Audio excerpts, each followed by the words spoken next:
सारी सच्चाई जानने के बाद पूजा को पेड़ की चिंता होने लगी और वो घर वालों को हॉल में बिठाकर बात करती है।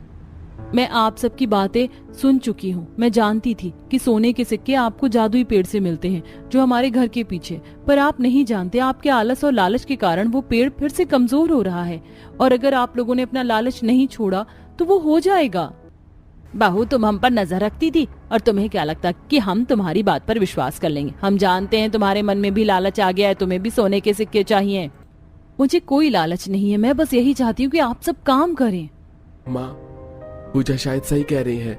कुछ दिनों से हमारा पेड़ बड़ा दुखी रह रहा है। रहने दीजिए देवर जी, आप तो अपनी बीवी की ही साइड लेंगे ना, पर हमें इसकी बातों पर विश्वास नहीं। घर का कोई भी सदस्य पूजा की बात पर विश्वास नहीं करता, पर सूरज अपनी बीवी का साथ देता है और अगले ही दिन नौकरी की तलाश में जाता है, पर उसे कहीं नौकरी नहीं मिलती।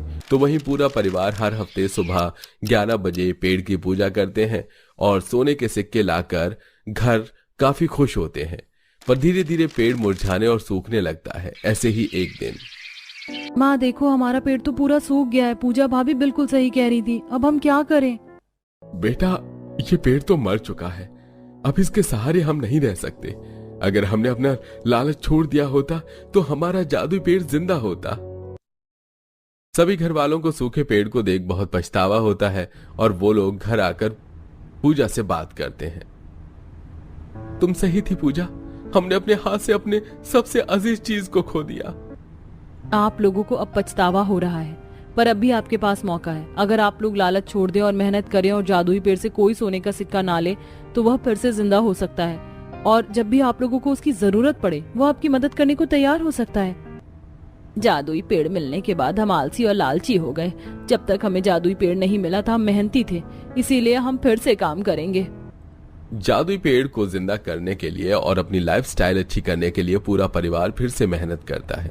दिवाकर एक बड़ी सी फैक्ट्री में सुपरवाइजर का काम करता है, तो वहीं सूरज एक बड़ी सी कंपनी में, और अब काजल भी नौकरी की तलाश करती है। और इस तरह पूरा परिवार अब काम करता है, जिस वजह से पेड़ फिर से जिंदा हो जाता है। और एक दिन पूरा परिवार घर के पीछे उस पेड़ की पूजा करने जाते हैं। हमारे जादुई पुश्तैनी पेड़, आज तुम जिंदा हो गए, हमारे लिए वही काफी है।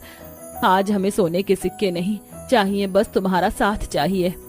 मैं हमेशा तुम्हारे साथ हूँ। उस दिन के बाद फिर कभी पूजा के ससुराल वाले जादुई पेड़ का फायदा नहीं उठाते और सिर्फ जरूरत पड़ने पर ही जादुई पेड़ से सोने के सिक्के लेते हैं। और इसी तरह हर हफ्ते पूजा अपने पूरे ससुराल के साथ जाकर जादुई पेड़ की पूजा करती है ताकि वो जीवित रहे।